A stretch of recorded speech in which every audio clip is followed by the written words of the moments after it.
Hello guys, welcome back to our YouTube channel. അപ്പം ഞങ്ങൾ ഈ പൊയ്ക്കൊണ്ടിരിക്കുന്നത് ചെങ്ങന്നൂർ അമ്പലത്തിലോട്ടാട്ടോ. എനിക്ക് ചെങ്ങന്നൂർ അമ്പലത്തിൽ വന്ന ഓർമ്മയില്ല. അമ്മ പറയുന്നു ഞാൻ വന്നിട്ടുണ്ട് എന്ന്. പക്ഷേ എപ്പോഴും നാട്ടിൽ വരുമ്പോൾ വരണം എന്ന് വിചാരിക്കും, പക്ഷേ പറ്റിയിട്ടില്ല. അപ്പം ഇന്ന് ചെങ്ങന്നൂർ അമ്പലത്തിൽ വന്നു. വെയിലായതുകൊണ്ട് ശീവേലി വൈകിട്ടാണ് അവിടെ എഴുതി വെച്ചിട്ടുണ്ട്. അപ്പം ഞങ്ങൾ ചെന്നപ്പോൾ ശീവേലിയായിരുന്നു. അങ്ങനെ ശീവേലിയൊക്കെ കണ്ട് തൊഴുതു. പിന്നെ അമ്പലത്തിൻ്റെ കുളത്തിലോട്ട് പോകുന്ന വഴിയായിരുന്നു. ഞങ്ങൾ കുളത്തിലോട്ട് ഇറങ്ങിയില്ല, പക്ഷെ അവിടെ നിന്ന് ഇങ്ങനെ കണ്ടു. പിന്നെ അടുത്ത് കൃഷ്ണൻ്റെ അമ്പലം ഉണ്ടായിരുന്നു തൊട്ടടുത്ത് തന്നെ. അവിടെയും പോയി തൊഴുതിട്ട് നേരെ അമ്മാവൻ്റെ വീട്ടിലോട്ട് പോയി. അവിടെ നിന്ന് പറയുണ്ടായിരുന്നു ഉച്ചയ്ക്ക് എനിക്ക് പോകാൻ പറ്റാഞ്ഞുകൊണ്ട് വൈകിട്ട് പോയി സദ്യയൊക്കെ കഴിച്ചു തിരിച്ച് വീട്ടിൽ വന്നു.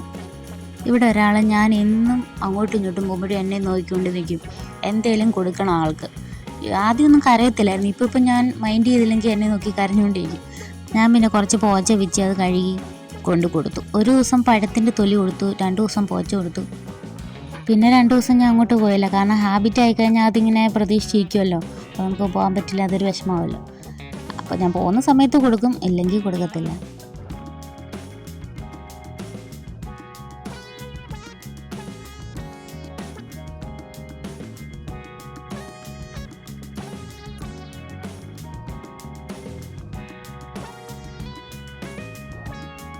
നെക്സ്റ്റ് ഡേ രാവിലെ അമ്പലപ്പുഴ വന്നു. ഞാനും അമ്മയും കൂടെ അമ്പലപ്പുഴ വന്ന് കൃഷ്ണനെ കണ്ട്. തൃക്കൈവെണ്ണ അമ്മ അവിടെ പറഞ്ഞായിരുന്നു, അതൊക്കെ കൊടുത്ത് തൊഴുതു. എന്നിട്ട് പിന്നെ ചുറ്റിനും നടന്ന് തൊഴാനും ഒക്കെ ഉണ്ടായിരുന്നു. അപ്പം കുളം വറ്റിച്ചിട്ടേക്കുമായിരുന്നു, അതുകൊണ്ട് വെള്ളം ഇങ്ങനെ ഉറവയായിട്ട് വരുന്നേ ഉള്ളായിരുന്നു. അങ്ങനെ പ്രസാദമൊക്കെ കിട്ടി, അതൊക്കെ കഴിച്ചു. സത്യത്തിൽ ഇപ്പോൾ ഏത് അമ്പലം എടുത്താലും ഒരു വഴിപാട് പോലും നടത്താൻ തോന്നാത്ത സ്ഥിതി, അത്രയ്ക്ക് പൈസ അവർ എഴുതിയെടുക്കുന്നത്. ഞാൻ തന്നെ പോകത്തുള്ളെങ്കിൽ, ഞാൻ ദേവസ്വം അമ്പലമാണെങ്കിൽ ഞാൻ ഒരു വഴിപാടും ചെയ്യത്തില്ല. പോവുക, തൊഴുക, വരിക, അത്രേ ഉള്ളൂ. പിന്നെ തിരുമേനിക്ക് എന്തെങ്കിലും ദക്ഷിണ കൊടുക്കും, അതിൻ്റെ ആവശ്യമുള്ളല്ലോ. പിന്നെ പാൽപ്പായസത്തിനൊന്നും ഞങ്ങൾ ക്യൂ നിന്നില്ല, ബുക്കും ചെയ്തിട്ടില്ലായിരുന്നു. അതൊക്കെ ഉച്ചയാവും കിട്ടാൻ. കൃഷ്ണന് നേദിച്ചിട്ടൊക്കെ കിട്ടത്തുള്ളൂ. പിന്നെ നേരത്തെ കഴിച്ചിട്ടുണ്ട്, ഭയങ്കര മധുരമായതുകൊണ്ട് പിന്നെ വാങ്ങിയില്ല. ഞാൻ അവിടെയൊക്കെ നടന്ന് കണ്ടു. അവിടെ ഒരു കാള ഉണ്ടായിരുന്നു, അതിന് പഴം കൊടുത്തിട്ട് അതിന് വേണ്ട, പഴം കഴിച്ച് മടുത്തെന്ന് തോന്നുന്നു. കുറച്ചുകൂടി അവിടെ വെയിറ്റ് ചെയ്തായിരുന്നെങ്കിൽ അന്നദാനം ഉണ്ടായിരുന്നു കേട്ടോ. ഞങ്ങൾ പക്ഷേ രാവിലെ പോയതുകൊണ്ട് പിന്നെ അത്രയും നേരം നിൽക്കേണ്ടതെന്ന് വെച്ചാൽ തിരിച്ച് വീട്ടിൽ വന്നു. ഇതാണ് അമ്പലത്തിൻ്റെ ഫ്രണ്ട് വ്യൂ കേട്ടോ. എവിടെ നോക്കിയാലും ഇപ്പോൾ കണിക്കൊന്ന പൂത്ത് നിൽക്കും. വിഷു ആവുന്നതിന് മുന്നേ എല്ലായിടത്തും കണിക്കൊന്ന പൂത്ത്. ഇനി വിഷുവിൻ്റെ സമയത്ത് കണിക്കൊന്ന കിട്ടുമോയെന്ന് തന്നെ സംശയമുണ്ട്. ഇപ്പോൾ ആർട്ടിഫിഷ്യൽ കണിക്കൊന്നയൊക്കെ ഉണ്ടല്ലോ. പിന്നെ അന്ന് ഞങ്ങൾ വീട്ടിൽ വന്നു കഴിഞ്ഞപ്പോൾ നല്ലൊരു മഴയൊക്കെ കിട്ടിയായിരുന്നു, ചൂടിന് ഒരു ആശ്വാസം. പിന്നെ വൈകിട്ട് ഞങ്ങൾ പള്ളിമുക്കത്ത് അമ്പലത്തിൽ പോയി. അപ്പോൾ അവിടെ ഫോട്ടോഷൂട്ടൊക്കെ ഉണ്ടായിരുന്നു, കുഞ്ഞു പിള്ളേരുടെ അരങ്ങേറ്റത്തിൻ്റെ ആണെന്ന് തോന്നുന്നു. അപ്പം ഞങ്ങൾ നട തുറക്കുന്നതിന് മുന്നേ അവിടെ ചെന്നുകൊണ്ട് അമ്മ പറഞ്ഞു താമരയൊക്കെ കണ്ടിട്ട് വരാമെന്ന്. താമര കാണാൻ പോയപ്പം നമുക്ക് എത്തുന്നിടത്തുനിന്നെല്ലാം താമര എല്ലാവരും എടുത്തുകൊണ്ട് പോയി. അപ്പം നടുക്ക് കുറേ ഭാഗത്തേ ഉള്ളൂ താമര വിരിഞ്ഞതുള്ളത്. പിന്നെ താമര ഫുള്ള് വിരിഞ്ഞ സമയമുണ്ടായിരുന്നു, അന്ന് ന്യൂസിലൊക്കെ ഉണ്ടായിരുന്നു, കാണിച്ചിട്ടുണ്ടായിരുന്നു. അന്ന് ഇവിടെ വള്ളമൊക്കെ അതിനകത്തൂടെയൊക്കെ പോയി ഫോട്ടോഷൂട്ടും കാര്യങ്ങളൊക്കെ ഉണ്ടായിരുന്നു. അപ്പോൾ ഞങ്ങൾ ഈ വരമ്പിൻ്റെ നടുക്കൂടെ പോയി എത്തുന്ന ഭാഗത്ത് എന്തെങ്കിലും കിട്ടുമോ നോക്കാം. പക്ഷേ മൊട്ട് മാത്രമേ കിട്ടുള്ളൂ. നമുക്കൊരു വടി കിട്ടിയായിരുന്നു. അപ്പോൾ ആ വടിയും വെച്ചിട്ട് അമ്മ അറ്റത്തുള്ള മൊട്ടെല്ലാം കുറച്ച് മൊട്ട് പറിച്ചു.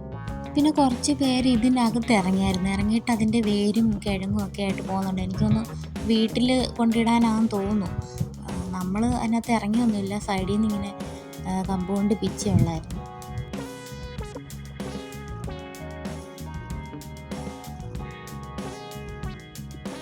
നമുക്ക് ഇത്രയും താമരമുട്ട് കിട്ടിയായിരുന്നു കേട്ടോ. പിന്നെ ഞങ്ങൾ വെറുതെ അവിടെ എല്ലാം ഫുള്ള് നടക്കാൻ പോയി. ഒരു സൈഡിൽ ഫുള്ള് പുഞ്ചയും ഒരു സൈഡിൽ ഫുള്ള് വയലുമാണ്. വയലിൽ നെല്ലുണ്ട്, പക്ഷെ വിളഞ്ഞിട്ടില്ലായിരുന്നു. അങ്ങനെ വയലിൻ്റെ അറ്റം വരെ നടന്ന് നല്ല കാറ്റുണ്ടായിരുന്നു. ഈ ചൂടത്ത് നല്ല തണുത്ത കാറ്റുണ്ടായിരുന്നു, കാരണം ഒരു സൈഡ് വയലും ഒരു സൈഡിൽ പുഞ്ചയുണ്ടല്ലോ. അപ്പം അതിൻ്റെ രണ്ടിൻ്റെയും കാറ്റുണ്ടായിരുന്നു.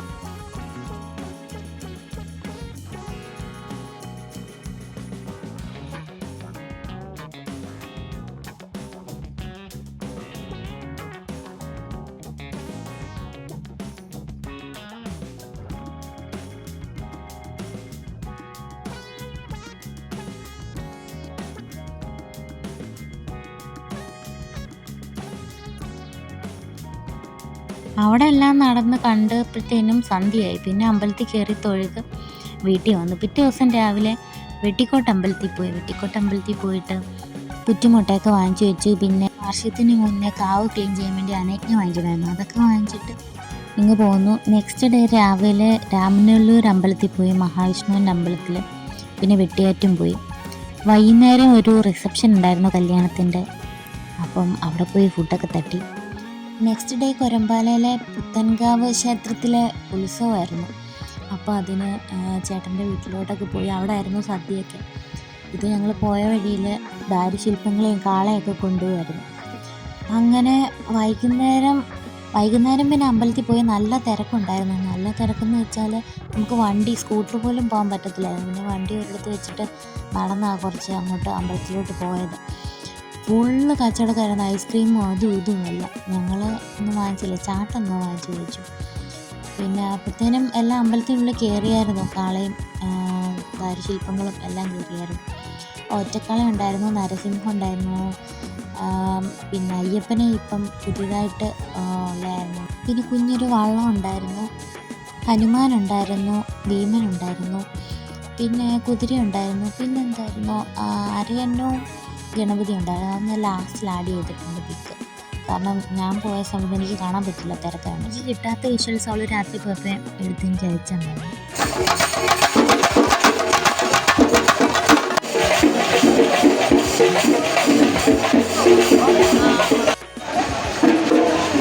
ഇതാരാ? ഭീമൻ.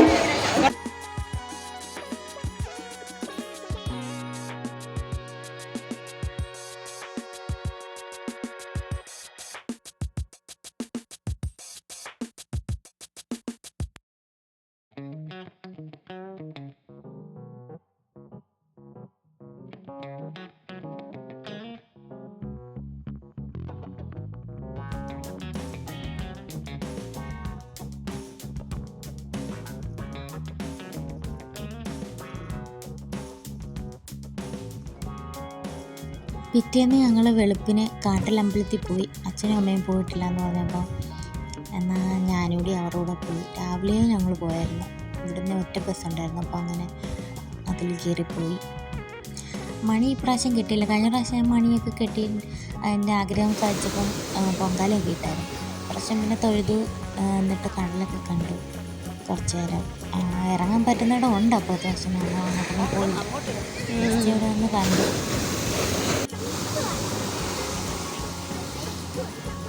അങ്ങനെ അവിടുന്ന് അന്നദാനവും കഴിച്ചിട്ട് ഞങ്ങൾ തിരിച്ച് ജങ്കാറിൽ അപ്പുറത്ത് പോകാൻ വേണ്ടി നിന്നു. അന്ന് വെള്ളിയാഴ്ച ആയതുകൊണ്ട് നല്ല തിരക്കുണ്ടായിരുന്നു. രാവിലെ ഞങ്ങൾ വന്നുകൊണ്ട് തിരക്കിൽ അധികം പെടാതെ തൊഴുതിറങ്ങാൻ പറ്റി. കഴിഞ്ഞിട്ട് അങ്ങേ തവണ ജങ്കാറും വള്ളവും ഉണ്ട് അപ്പുറത്ത്.